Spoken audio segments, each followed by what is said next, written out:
I'm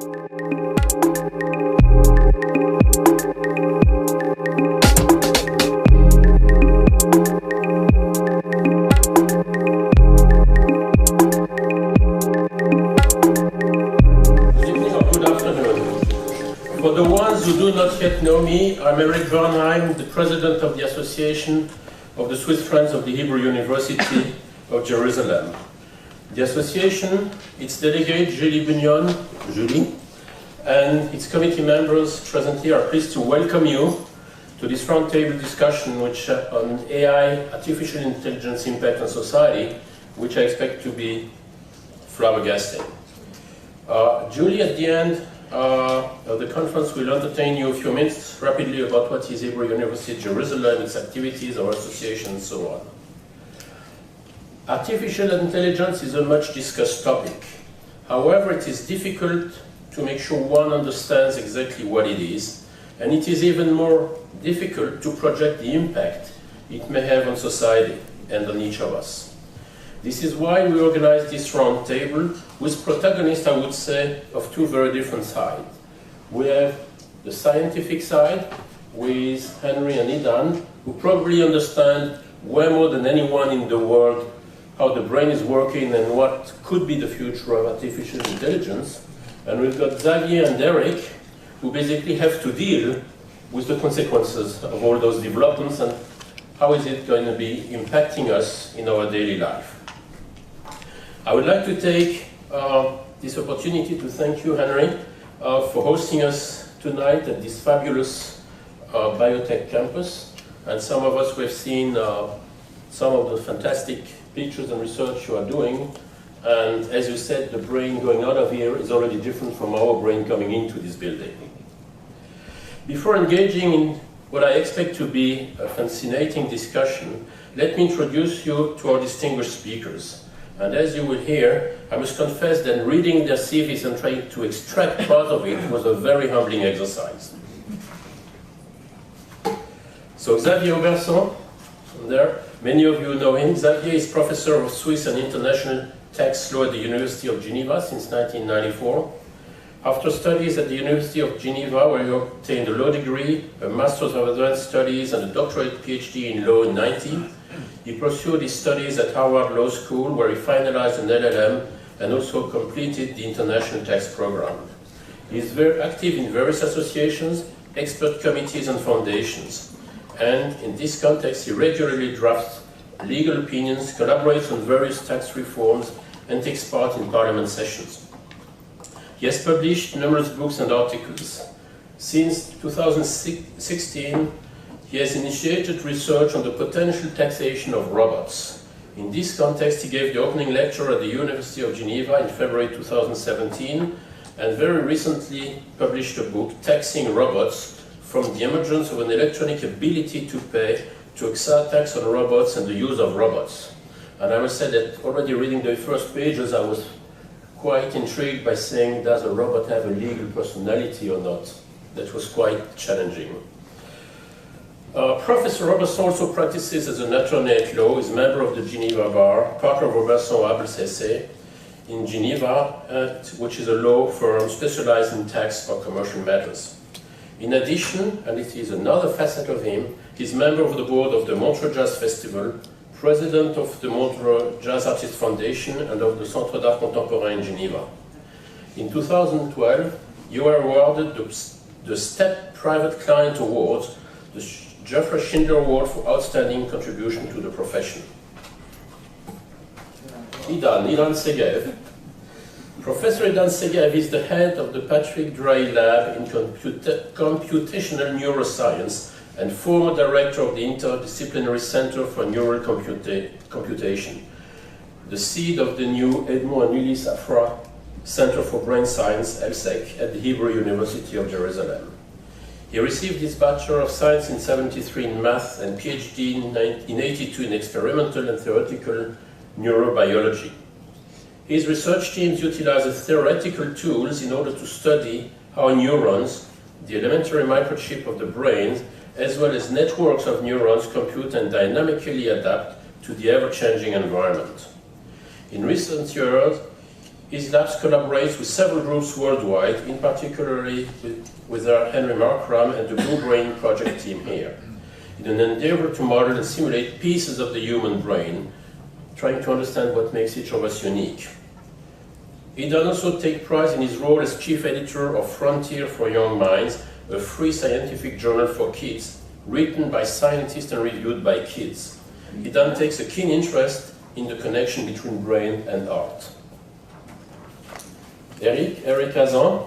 Eric is a senior partner of McKinsey & Company based in Paris, and is member of the McKinsey Global Institute Council, the research arm of McKinsey. He leads McKinsey marketing and sales practice in Europe and focuses on strategic and operational issues with specific expertise in digital and analytics transformation. And he also counsels top management across several European countries. Over the past 10 years, Eric has also advised several governments and public leaders on topics related to digital innovation and industry policies. He has also led the McKinsey Global Institute report on the impact of artificial intelligence and how to accelerate Europe digitization, and a report regarding the digital transformation of French companies. He co-authored several reports about the impact on the internet on the economies, which have been published and presented at the various G8 summits. In addition to his consulting activities, Eric served several years as special advisor to a former French Minister of Finance on industrial innovation and digital policy. Eric holds a Master of Science degree in Management from HEC Paris and is a professor for business strategy at HEC and Sciences Po, the French School of Political Science. We know, Eric, you will have to leave us a little bit ahead of your colleagues, and we thank you in advance for doing this very short trip, I think 3 hours in Geneva, just to attend this roundtable. Thank you. Henry Markram, our host. Henry Markram is an Israeli, obtained his Bachelor of Science degree in Physiology and the History and Philosophy of Science from University of Cape Town, South Africa, and his PhD in Neurobiology from the Weizmann Institute in Israel in 1991. During his PhD work, he discovered a link between acetylcholine and memory mechanisms. Following his PhD, Henry went to the United States as a Fulbright scholar at the National Institute of Health, then went to the Max Planck Institute in Heidelberg, before being appointed assistant professor at the Weizmann Institute of Science. In 2002, he moved to EPFL as a full professor and founder director of the Brain Mind Institute and director of the Center for Neuroscience and Technology. In 2013, the European Union funded the Human Brain Project, led by Henry, to the tune of $1.3 billion. On October 8, 2015, the Blue Brain Project published the first digital reconstruction and simulation of the microcircuitry of a neonatal rat, somatory sensory cortex. And I spare to you all the very technical description of all what he has been finding. I thought it would have been too much to try to explain it. So the format of this discussion is the following. We will try by having each of our speakers answer very simple questions for 5 minutes each, roughly, and then we will engage in the roundtable discussion with a few questions I will ask them and questions coming from the floor. So to start with, Idan, what is exactly artificial intelligence and machine learning? Can you explain to us what it is and demystify all what we hear about it? You have to press the button. Thank you. Thank you, Eric. And thank you for coming. And especially thank you, Julie, for organizing it. We spoke about it a long time ago. And not only on behalf of me, but also the Hebrew University, and Henry, of course, as a host. So I want to just start by giving a little bit perspective before I'm answering this particular question. So we are sitting here in the 21st century speaking about AI, but actually it started in some sense in the Bible, because the golem, who is a well-known entity, it mentions only one time in the Bible, the golem is supposed to be the thing that we create that will be similar to us.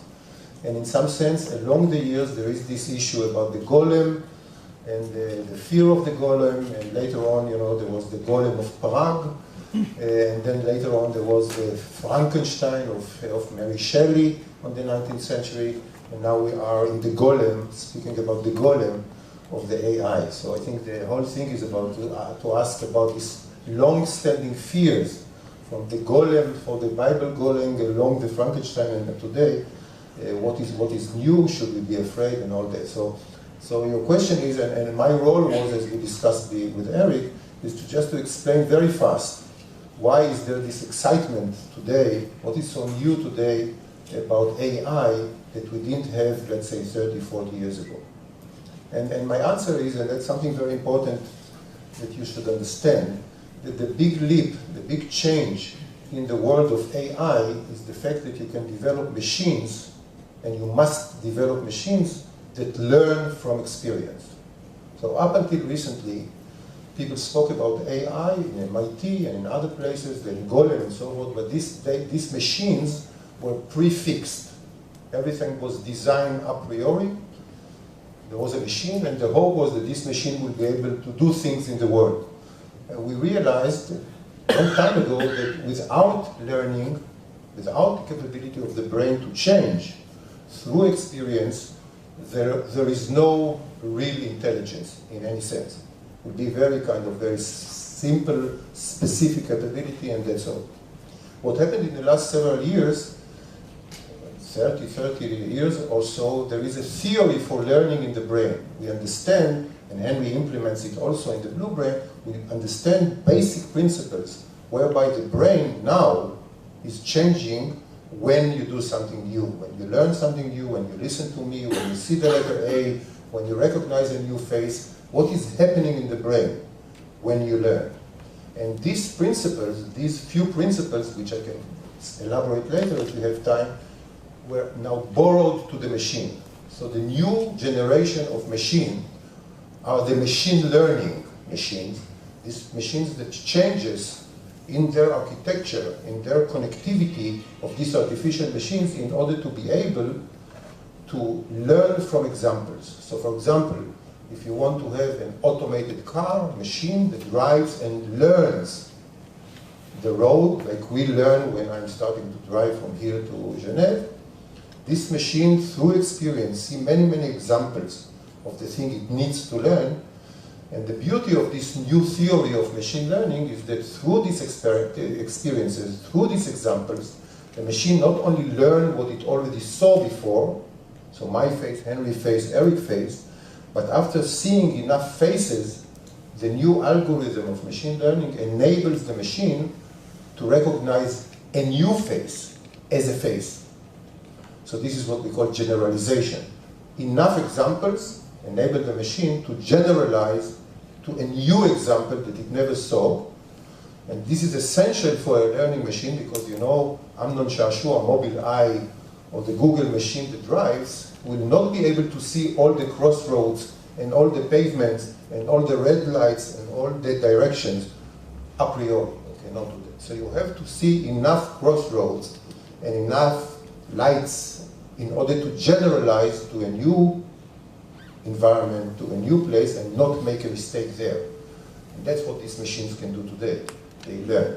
So the big, really breakthrough in AI is the fact that the machine can change through experience. They learn.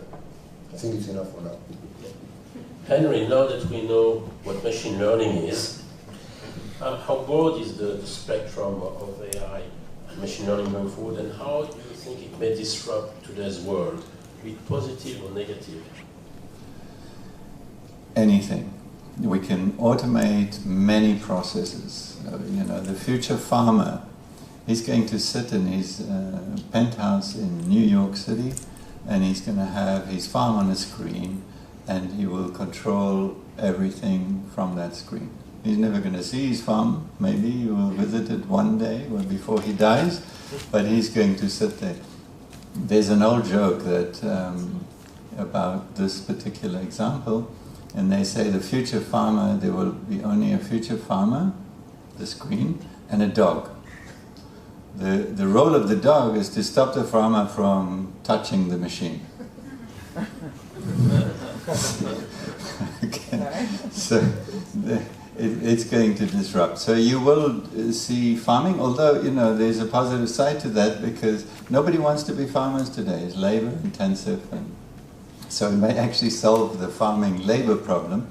But what it does mean is that, you know, the farming is going to be very different. Driving cars, trucks, 10 million truck drivers in the US and all over, it's a difficult problem to solve. It's not going to be solved soon. I don't think that you're going to see self-driving cars in the next 5 years. I think that you'll see them definitely probably in 10 years from now, within 10 years. But that's not a long time. 10 years is very soon. So there will be self-driving cars, they will be networked. It's going to be like taking an elevator. So no more drivers, no more taxis, no more, this is gone. The doctor of the future is going to be completely different. You will have a few doctors, but they will have millions of patients. And the machine will tell them only those very few that they really need to look at. And escalate it to different specialists and so on. And you will sit there with universal and all-powerful medical capability, because the future AI is going to put you in the context of every other person on the planet. So you will get the most personal, individual, custom treatment that is imaginable. We will have spectacular. We will live very long.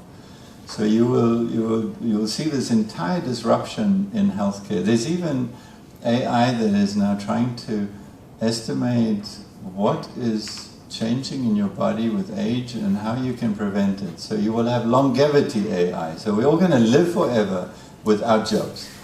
So it's going to be an amazing, amazing situation. You're going to have travel agents, they're already gone, but they will be replaced more and more and more.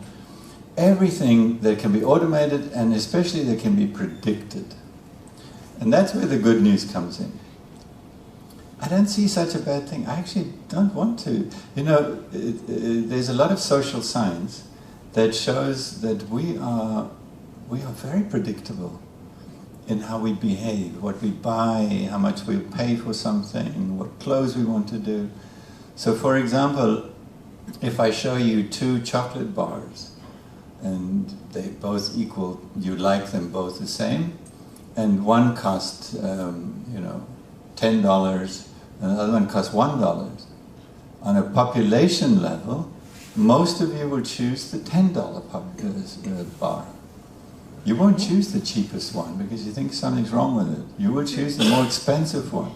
This comes out statistical. Now, this will be built in, and people will predict exactly how much to charge you and not you. There will be different pricing. So we are very predictable. And actually, that's where I see the good news coming in. Because, I mean, do you like running around most of the time, if you really thought about it, that most of your behavior is predictable? I think if it is, it should be replaced by a machine.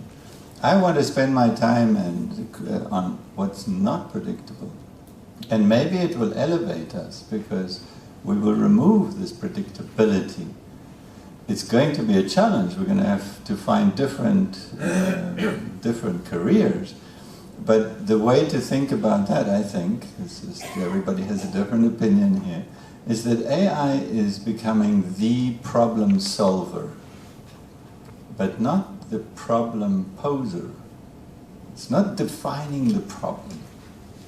So we're going to see a bifurcation where AI is solving problems, but we are posing the problems.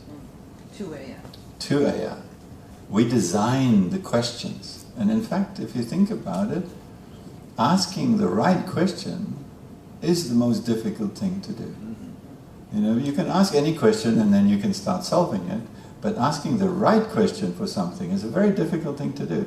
It's not going to be easy for AI to replace that intention, that goal. Where should the planet go? Where should you go? What kind of things do you like? So I think that, you know, it's clear. Jobs are going to be radically, and we can talk more about it, radically disrupted, and probably the solution is tax the robots, because otherwise, you know, we're going to have to find a different occupation. But it's going to be around directing what AI does. Thank you. So at least I retain one point, which is disruption.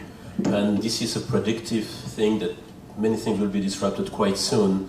So, Eric, what is the, in your sense, the impact of those disruptions on society, and what should governments and society start thinking about or doing?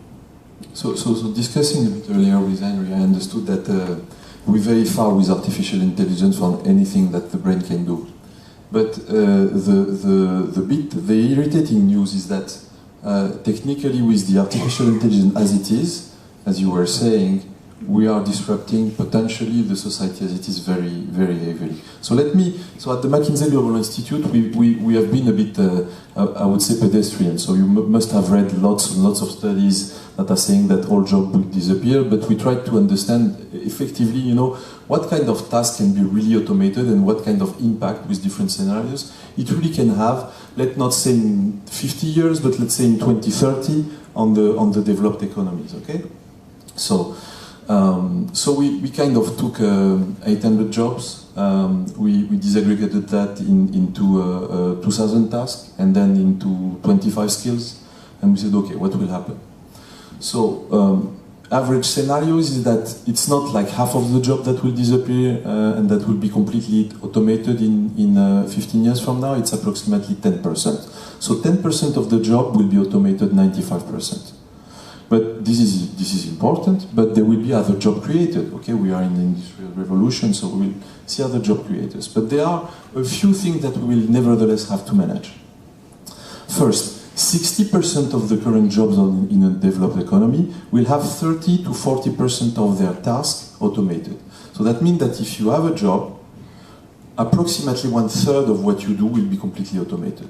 So that's a more even important disruption than some jobs being completely automated. But that is triggering a full reskilling of all companies that we are working with. So the main fashionable discussion that we have with CEOs now is how can we do some workforce planning? How can we project the way that people will work and the training kind of needs that we will have to perform in the next 15 years.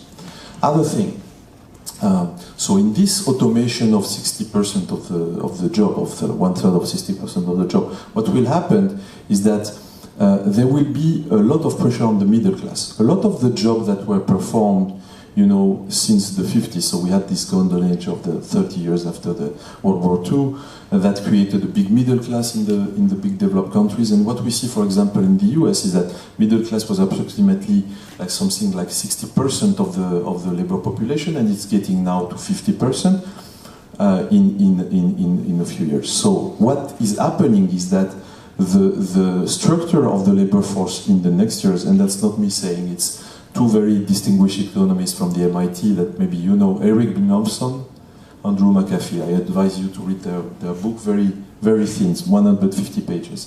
And so what they say is that the structure of the labor force will evolve to an hourglass. A lot of the job on the top, a lot of the job on the bottom, and the middle class will be squeezed. So what is at the source, not the only source of what is happening with Yellow Vest in France, no? So what is happening is the following. So you have a lot of pressure on the jobs as they are. And then you have a lot of pressure and precarity on the wages as they are and as they will be. So a kind of precarization, I don't know if it's a word in English, of the middle class and the pressure on the wages. So we have several kind of problems ahead of this, and I will try to be short on that one. So first, I mentioned it, reskilling and redesign, or redesign for companies.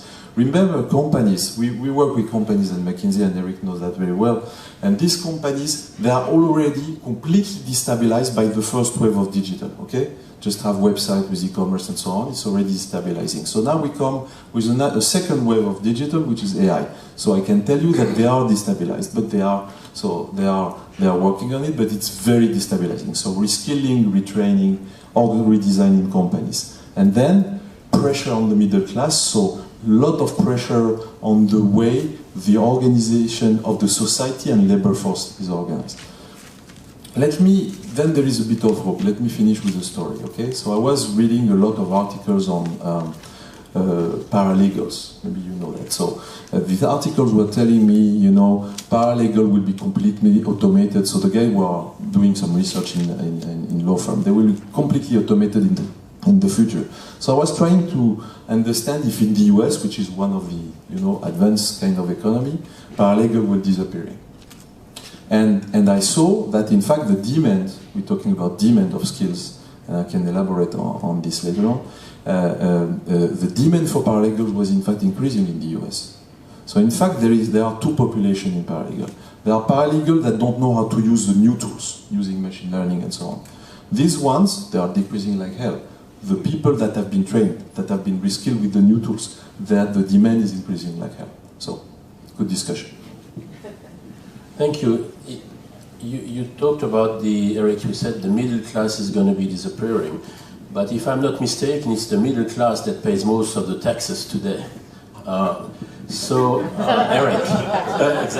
Xavier, you came up with the idea of taxing robots. How did you come to this idea, and why you believe that taxing robot may be a potential solution? Yes, I think there are, let's say we can summarize, I'm so sorry because my voice, I would need a robot to replace me soon because my voice is going away. But there are, let's say, two different schools of thoughts. You have the optimists who say that, yes, it's the fourth industrial revolution, but as in the past, you see automation, you see new technology that will bring new jobs, and at the end, maybe there will be even more jobs than before, and we will be even better off. Very summarized. You have the pessimists, and the pessimists, they say, this is the famous sentence, this time it's different. Because this time is different, you describe very well that, in fact, these machines are slowly replacing the brain. So before the machine would replace the arms of the worker, but now they are replacing the brain, and maybe in the future they might even be smarter than the brain. So the pessimists, they say, we are going to eventually to lose even any jobs will be affected. As you said, there will be disruption everywhere, and maybe at the end, the job as we know it will disappear. I'm not able to tell you who is right or who is wrong. Is it the optimist or is it the pessimist? But the problem is that it's a serious problem, and especially in the world of taxation, you see the time it takes to find a global consensus of such issues. So my point is to say we need to think about solution right now, and one solution is to tax robots. Maybe at the end, if we see that there are more jobs created, we might not need this tax. But if the pessimists are right, or even, frankly, half right, we might need this tax. So the big question is, of course, how do you design and how do you implement this tax? In fact, in Switzerland, we have a concept which I think could help us. It's a bit provocative, but some people that know me know sometimes I like to be a bit provocative. And this concept is the taxation on rental value on homeowners. If you own a house in Switzerland, you know very well that you have to pay a tax every year, and this tax is on the so-called imputed income. It corresponds to the rent that you should have paid to live in this house. Now, if you take this concept of income, you could make the case for a robot tax. Because you could say, okay, you have an enterprise, you are using robots instead of a human worker, so you are sparing the salary that you should have paid in order to have the work done. It's exactly the same concept as the imputed rent. So this is one economic solution. So there are various possibilities, but one of the possibilities would be then to implement eventually, I'm talking about 10 years, 20 years from now. I've received a lot of criticism, you can imagine, and some people don't realize this concept is a concept for the future. Don't worry, we won't have a robot tax by January 2020. Just as a joke to tell you, when I made this conference 3 years ago in Geneva, I received even some insult by email. And one even anonymous email telling me, stop your research. Can you imagine? So then I felt, oh, so maybe this is worth continuing to study, right? So. But was it from a robot? I don't know yet. Exactly. And I would end up this description by following your point to say, with a warning, we should be careful because maybe one day the robot will refuse to pay the tax. Which is interesting what you're saying is you refer to the time access. You say it's going to take time if we ever get to taxing robots. You, Eric, you said it's already here and we have to start dealing with the consequences, and corporations are already destabilized and probably governments also. And you both say basically we're just at the beginning of that story. So if I ask both of you, what is the speed at which you see all these new machine learning capabilities developing? Do you see an acceleration compared to what we have seen over the past 5 or 10 years? And what are the, if you were to project how fast it will develop in the coming 5 to 10 years, what would be your message then to the, I would say, economic side in terms of urgency? So the way that the current technology is implemented, for the current state of art, there are many different approaches today that have been done. This approach is actually already hitting a wall. That means that it's not going to get a lot better. But that doesn't mean that it's not going to replace, because there's just so much to be automated. And anybody that has a company should just sit back and ask, what can be automated? Because that's going to be gone. And that's where you can cut costs and save. So even without AI today getting better technically, there are fundamental problems with AI that will not allow it to actually get much better than it is today. But even with that barrier, I think it is a huge wave. It's going to sweep across anybody and everybody that can be where automation can happen, especially where it's predictable. When it becomes more difficult to predict, that's when humans step in. But the predictable, automatable, it's going to happen even with what we know today. So that's the bad news.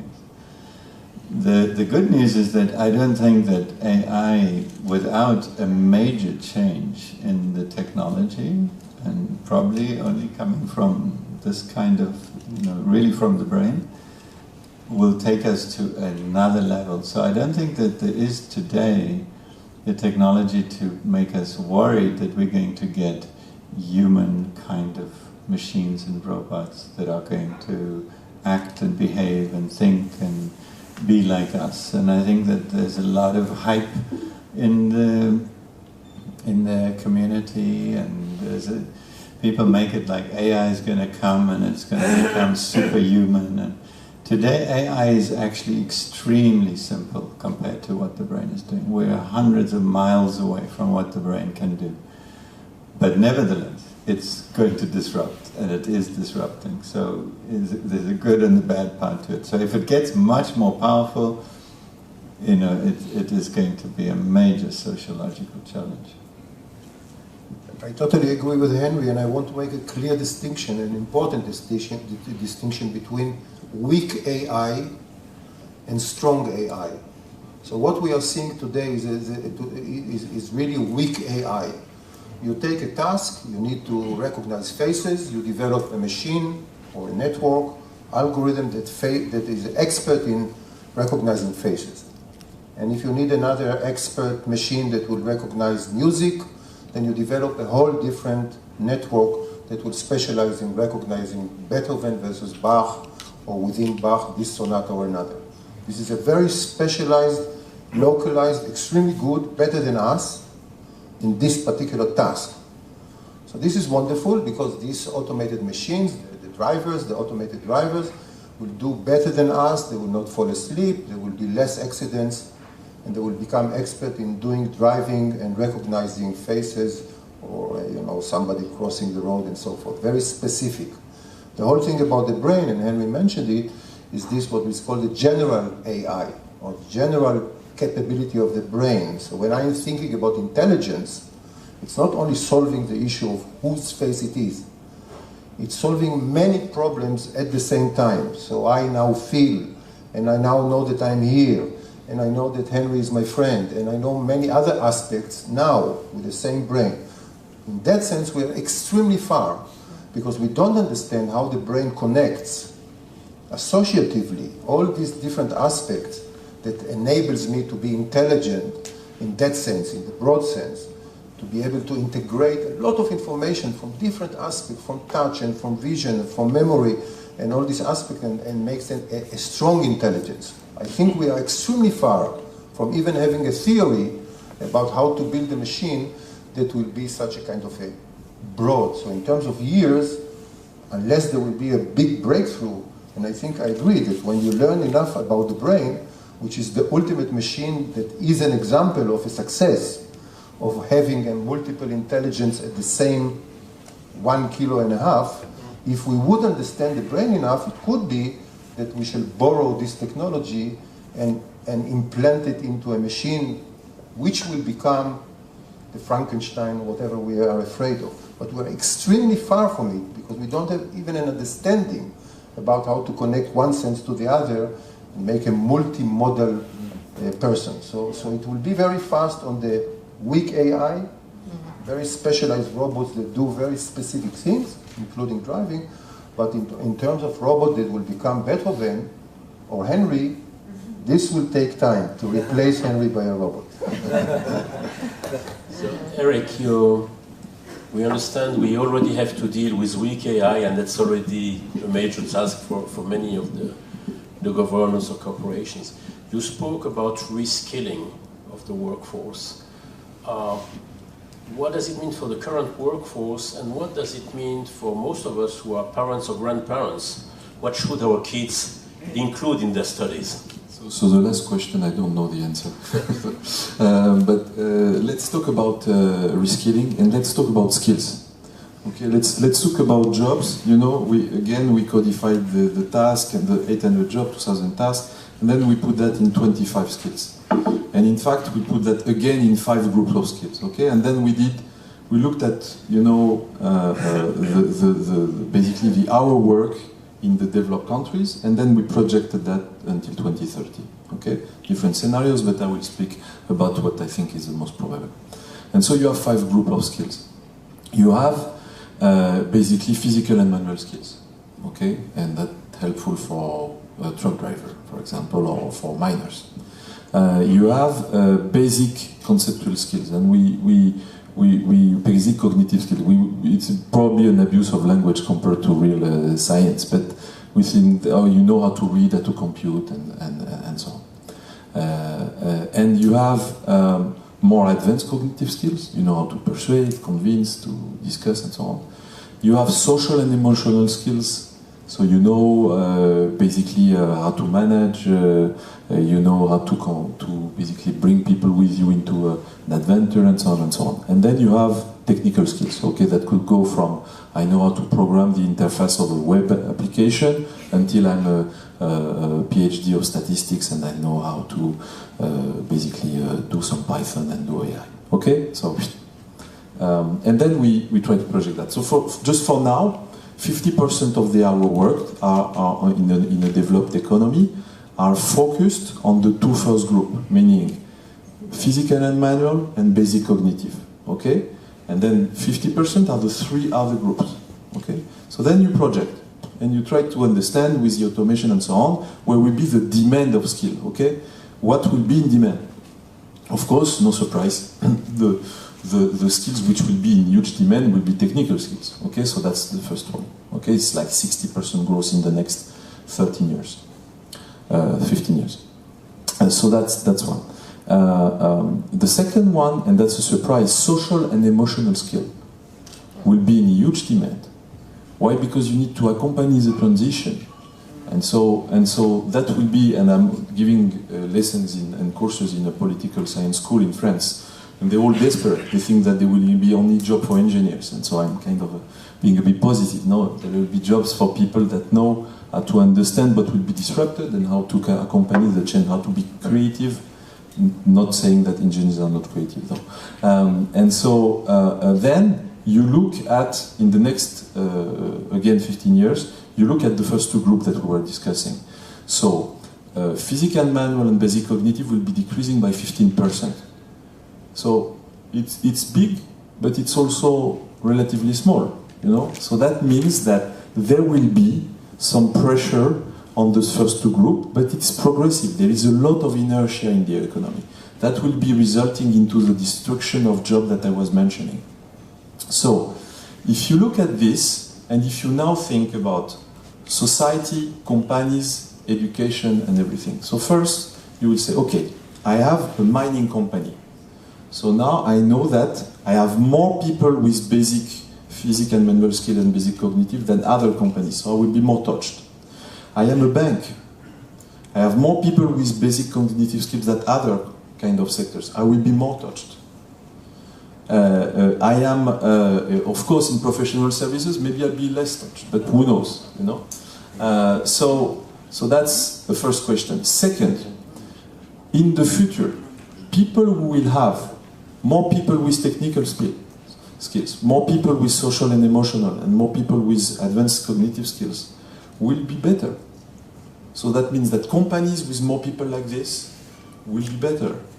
Countries with more people like this will be better. So there is a war on talent which is already visible in the demand, very high demand that is on the job market on data scientists and so on, but it will increase.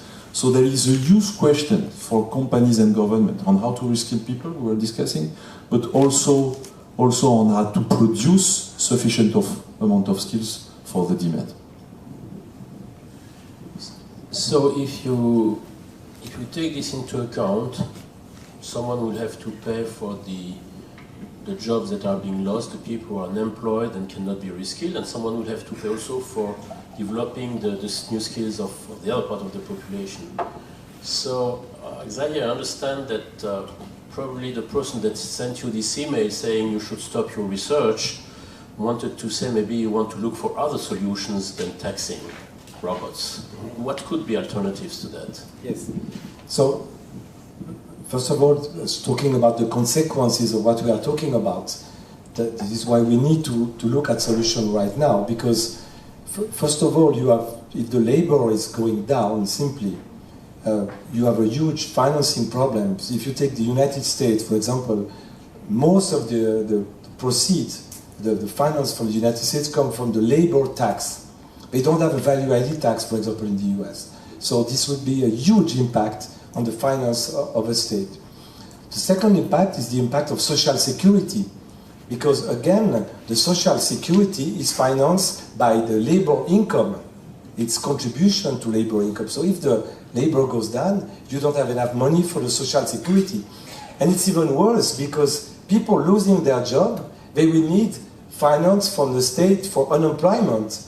So social security will need even more money. And the third impact is the impact on consumption. If you don't have income, you cannot consume. So if the consumption goes down, the whole economy goes down, and the value-added tax also goes down. So, of course, this is a bit very frightening, but I mean, conceptually, this is possible. So, taxing robots, of course, is one solution. There are other solutions. People are also talking about the minimum unconditional income, which is a very old idea coming from Thomas Paine, for example, already, and more and more people are also advocating this kind of solution. Personally, I think even that a robot tax could be one way to finance such minimum unconditional income, because it's a great idea from a conceptual standpoint, but you need to finance it. I mean, how you tax the robot? Well, yeah, this is something I wanted to say before, but I see two different stages.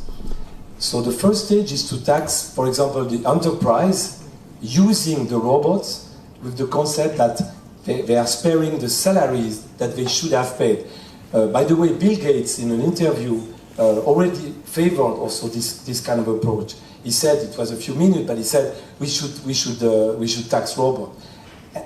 And I think what he thought was this kind of ideas to take the salary that you should have paid in comparison to a robot. But I think we could go even further than that.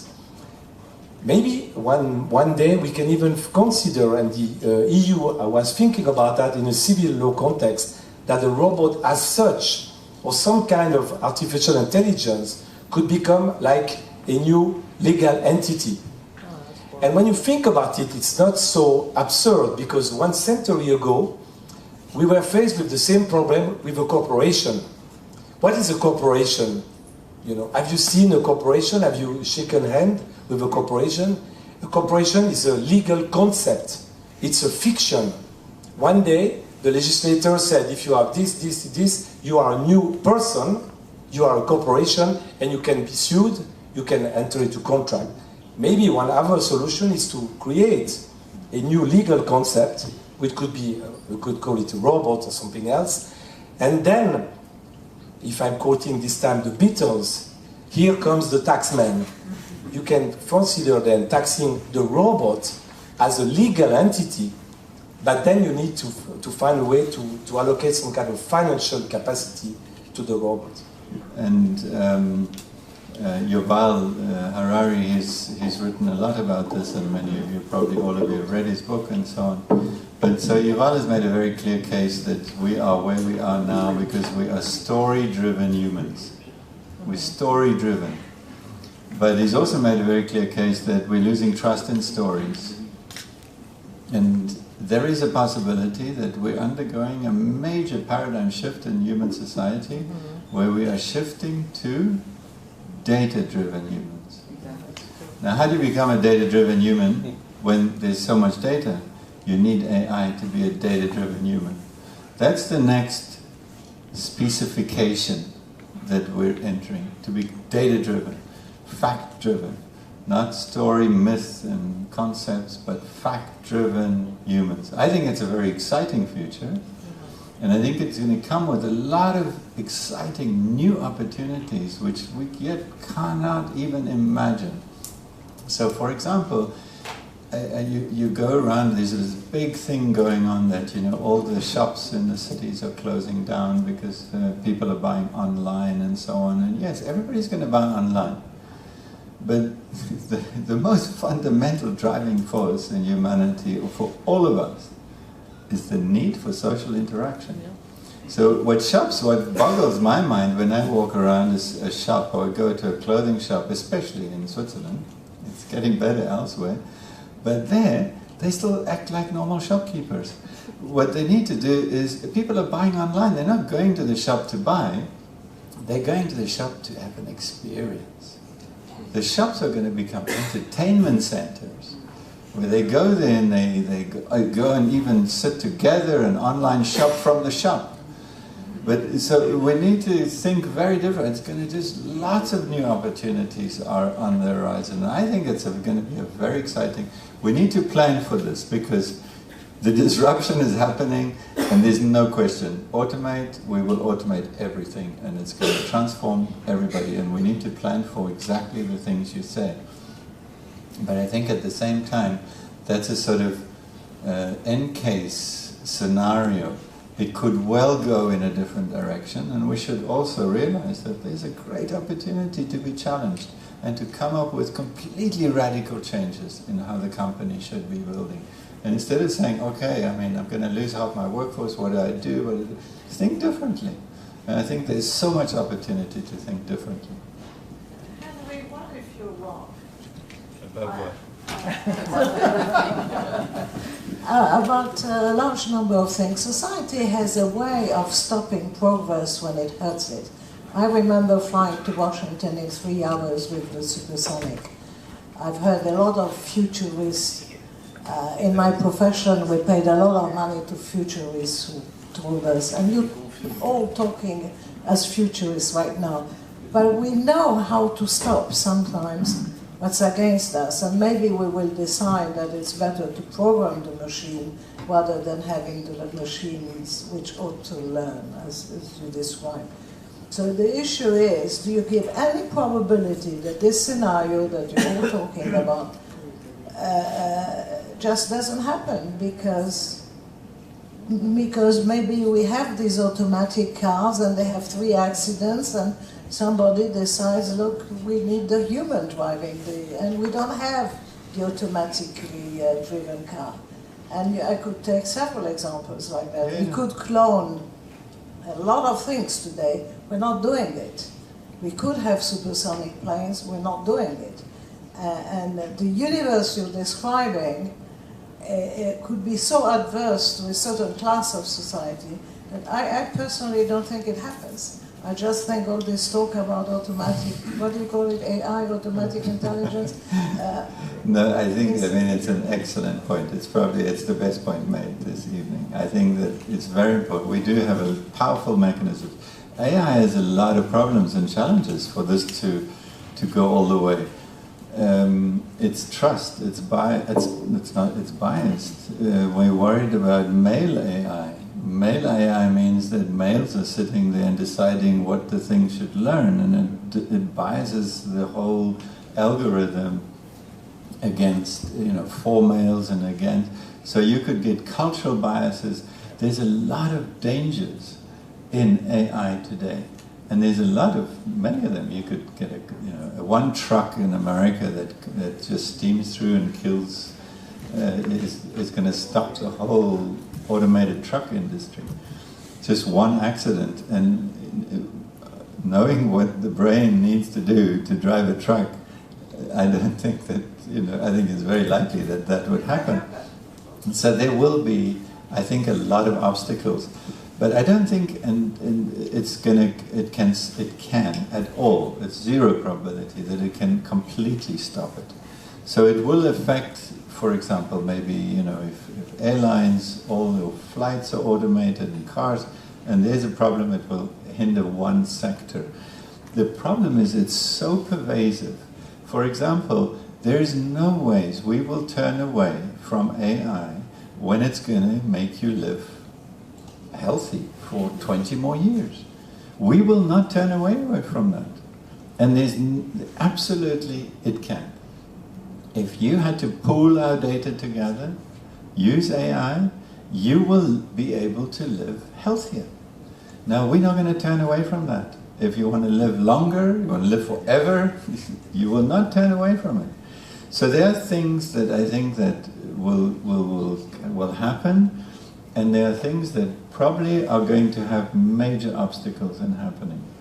But where we feel that the impact is not that dangerous, or it's made to feel dangerous, because even one accident, it's less than the terrible things that we think are happening. So human perception of danger is much worse than actual facts. Being fact-driven is going to dominate. We are going to be fact-driven humans. The more we distrust stories, we lose faith in myths and stories, we will resort to facts. So I don't think it will stop it, but I don't think that it will not happen. I think there's no chance that it will stop this wave, but I think it could stop some parts of this wave. You're right. Maybe, just one comment to follow up on this. I think this point is very interesting. There was a study in America already about artificial intelligence being used by judges, and in fact they used it for prisoners to check whether they can go out on bail or not. And in fact they found out that it was completely biased against black prisoners in particular. So probably the people creating the algorithm, they put unconsciously, hopefully, their bias into the machine. So this is absolutely a point which shows that there's also a need, there's a lot of discussion about this, to put some guidelines, some ethical rules and protection within the system. Another impact that we didn't so far covered, worrying consequence of all this, is that you described the disruption, you described the improvement of AI, but will everybody have access to that? So this could also create a lot of further inequality among people. Can you imagine you own a company that has all these possibilities, and you don't give access to these possibilities to other people, this could even increase the inequality among citizens. So this is another threat that we also need to consider. I want to ask you, when you say fact briefly, who is going to give you the fact? What, you're going to read it in the papers? How are you going to know about facts? Well, No, there you go.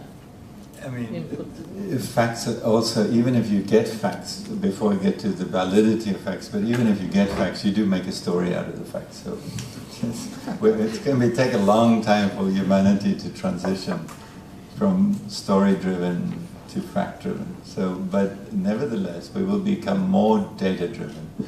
And so, for example, you will walk around with sensors, and it will monitor your body. And it will know when something is wrong with you. Even if, today when you go and do a blood test, the doctor checks and he says, oh, everything's okay. You're a little bit out of here, but you're still statistically in the thing. Actually, for you, you may either be like super healthy based on that, or you may already have some serious disease showing. Because we're putting it just generally in the context of, but if it's referenced in what we call internally normalized, then you can identify that for you this is wrong. This is how they caught Lance Armstrong, the cyclist, doping. Why? Because normal blood tests did not show anything, because he fell within the normal distribution of chemicals in the blood. But when you compare for him what the distribution should be, it was clear that he was doping. So we're going to be driven by this kind of data. Sensors, it's going to tell you whether you should, something's wrong, you should go to a doctor, not a doctor. We will get to more facts. And just a quick other point. What we already know just from this scientific project is that most facts, even from experiments that are generated by scientists, rigorous scientists, we don't trust these facts. We don't trust any data that any scientist gives us. And actually we got a lot of proof and reason why not to trust it. And the scientist says he's measured this and he shows this. The best way to test it is to try and use it. And we've done that. And we can prove that a lot of data, most of the data, and I'm talking 99% of experimental data, is not true. So how do you know what's the truth? Well, this is where you have to combine lots of different data. And it comes through like a triangulation. It's like GPS. GPS knows you're here, not just by one coordinate, but by 4. And then you actually can triangulate what the truth is. So actually the truth is a derived truth. It's not really a factual truth. But there are ways to get to it. But, we still will have stories for a while. Can I add a brief comment to Neely? Because I think it's a very important question. And Henry responded to part of it. I just want to give an example of a taxi driver in Paris some years ago, and she refused to use GPS, Waze. She said, I know everything myself and I don't need this machine. It will introduce my brain. Of course, everybody is using GPS because it is much easier for us. And the worry of this woman, the driver, we had a good discussion in Paris about the brain with the taxi driver. She said, so what will happen to this piece of my brain? It is now not doing what it was supposed to do. It will stay idle, empty, waste of brain. That's what she told me. So I want to tell you, in response to the taxi driver, that it's beautiful that you have, so it of course related to my teacher saying that I'm using only 10% of my brain. I try to tell this taxi driver that when you have a place in the brain that is not doing the old task, this will find a new task. There are no idle regions in the brain. It will always occupy something else because it is now free to do something else. And that's the beauty of evolving. And I think this AI, as much as disruptive it is, it enables us, to express things that we are now occupied with, and we don't need to be occupied with. We can be occupied with something else. For me, this something else, it was already mentioned here, is something that is very fundamental. I don't know if you are aware of it, But the emotional part in the brain, the unconscious part of the brain, the thing that I cannot now tell you, but it happens below. My feelings, my associations, my fear, I don't even know what's going in most of my brain. I'm not aware of it. I can introspect a little bit. So I think, hopefully, that having these three parts of the brain, not to deal with the daily life, to take the elevator and all that, it's done automatically, would enable it to express what I think is the most humanistic aspect in me, is emotions. It will enable me to interact with people longer. I don't need to run to get the job here or there. I can interact deeply. I can express a huge part of my brain that is not well used because I'm not, it affects me, but I'm not in connection with it. So I like this machine. I'm very optimistic about this machine because it will free me to do what is essential human. This monkey can also bring things from here to here or do other things, and cow too. But to feel emotions, to interact with people, to create something together, to do creative, it will enable me to do that. So I'm very optimistic as one of the people. You mentioned pessimism and optimism. I'm very much to the optimistic side in that sense. I would like to answer to that point. Yeah, it's very encouraging what you say.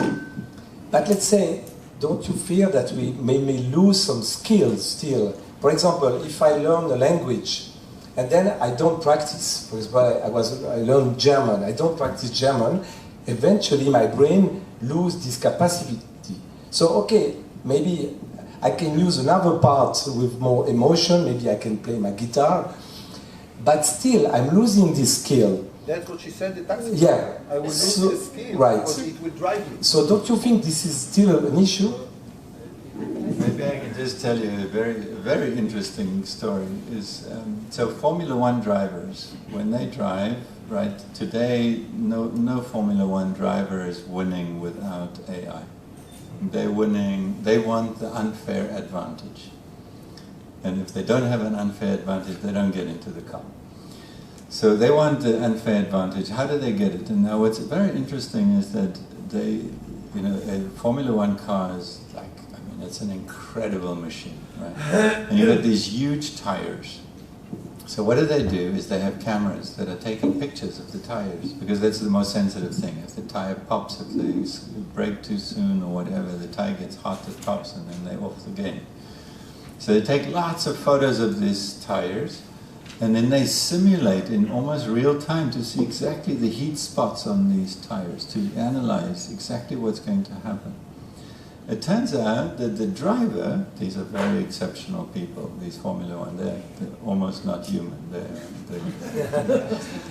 These drivers can predict exactly what's happening in these tires.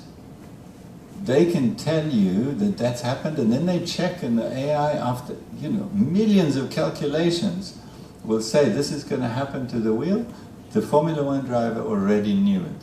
So I just want to say, when you say that my brain is going to atrophy because I don't use it, you are actually engulfing the phone. The phone is becoming an extension of you. I'm saying this, that we shouldn't be too afraid of technology. I do try to keep my kids away from technology for as long as possible because they're going to live with it forever. But I don't think we should be too afraid of technology, and because something takes over a function doesn't mean to say that we are not enriched by that function. As long as you call it technology and not intelligence. It's not intelligence. AI today, we need to be clear, is absolutely not intelligent. Take away. I agree. Okay, this is just a whole bunch of calculations. Lookup table, AlphaGo beating the chess master. AlphaGo equivalently had the computing speed to do the equivalent of 56 years of playing against the grandmaster if you took each game as 1 minute. Okay, so now that's thousands of years. And they can store every game and every probability, and there's no limit to it. This is storing a strategy and probabilities for every sequence that can happen. This is not intelligence. AI is not intelligent. AI is a very sophisticated sum of of numbers that equal x. X combined with y give you z. And these machines can do this and they can adjust it so that this number sums up to this and it sums up to a cat. This is not intelligence, and I think this is very important because most people think, oh my God, intelligence is... The wave is not intelligence, the wave is automation of predictable things. And it's not that we need to be afraid of AI because it's intelligent. It's afraid because it's going to just take away everything that you automated, your automated self. It's going to remove, and then you are naked, because most of that's an automated thing. And I think that's a good part, and it could be a very exciting part. Just a little comment on that. There's a description starting in law firm already, and there's a program called ROS. So ROS is a computer actually doing legal research, and paradoxically, guess which area of the law. In which area of the law this program is specialized? This is bankruptcy law. I'm sorry. Yes, you said that AI can help you to live longer and healthier, but I'm not so sure because the body, our own body, has a mechanism of regulation, homeostasis. Let's say that women, at the time we were checking about breast cancer, we were checking too much breast cancer test, and that was giving to the breast cancer level raised. So we understood that sometimes we have cancer cells and they will resorb themselves by themselves. We don't have to do anything. But let's say we have a machine checking our body very well, and at the first brain cancer cell, it will tell you, go to the doctor, you have something dangerous. And maybe we're stopping this own body regulation, you know. So I'm not so sure that at the point it can be not an enemy, but it can be disadvantages, you know. The body, like about the taxi driver, is not wrong also, you know. Imagine you go to that direction, the AI will help you, then we not need any more legs, nothing, you know. We'll be like a just brain. We need to keep some part of our humanity in ourselves, you know. So there's a middle way, that's what I mean, you know. I think that when it comes to diseases, that case, what you're talking about, that's because we've treated diseases statistically. I think you need to fasten your seatbelts because you are going to live a hell of a lot longer. And there's no question about it. The mechanisms of aging are being cracked one after another. Anti-aging research is the fastest, by far, growing research area in all of life science. Anti-aging. And it's becoming, there are 9 pathways for what causes aging. But, for example, just to give you one, and this one becomes a target for what you eat, how you behave, everything. But it's, for example, the number of mitochondria that you have in your blood. Now, the number of mitochondria, your batteries, right? They're little batteries that produce energy. So every one of your 10 trillion cells in your body has little batteries. And as you age, these batteries go down, so you get slower and everything winds down. So let's boost it. Let's just give you more mitochondria. And there's actually a very interesting startup in Israel called Minovia. So if you want to invest in the most promising startup in Israel, it's called Minovia. Amazing scientist who has developed it. They take stem cells, they enrich the stem cells with mitochondria, and then they put the stem cell gets just like a blood transfusion. Stem cells go all over the body, and in the brain, for example, they turn into what's called microglia, which is like a special cell, and the microglia go around and they donate batteries to all the cells that don't have enough batteries. And then suddenly you're rejuvenated. The progress in longevity research is astounding. So hang on, because you are going to live a hell of a lot longer, and AI is allowing us to piece together the millions of proteins and exactly what they're doing, when they're doing it, how do they do it, and how it works for you. There's no question that this kind of data analysis is going to advance, and we will defy all homeostatic rules. That's science. That's science. We will actually change the game with our own perceptions about how well we live, how long we live, whether we get a disease. This is not God-given. It's something that science can change. Thank you. One last question. One last question. You said before that this is going to be a data-driven society. What are we going to live in? The only problem I have with that, who is going to control that data? That's my worry. That's the worry.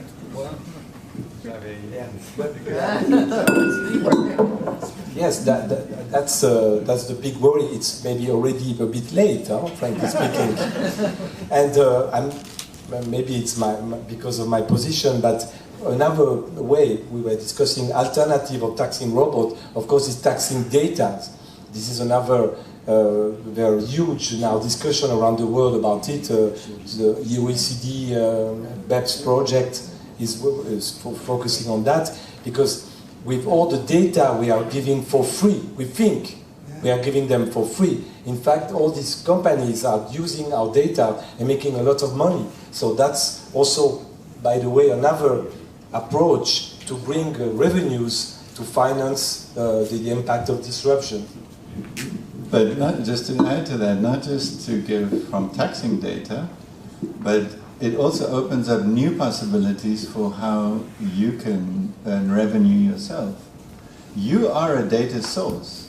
Everything you do is a data source. And so far, Facebook has 1 billion free contributors of data.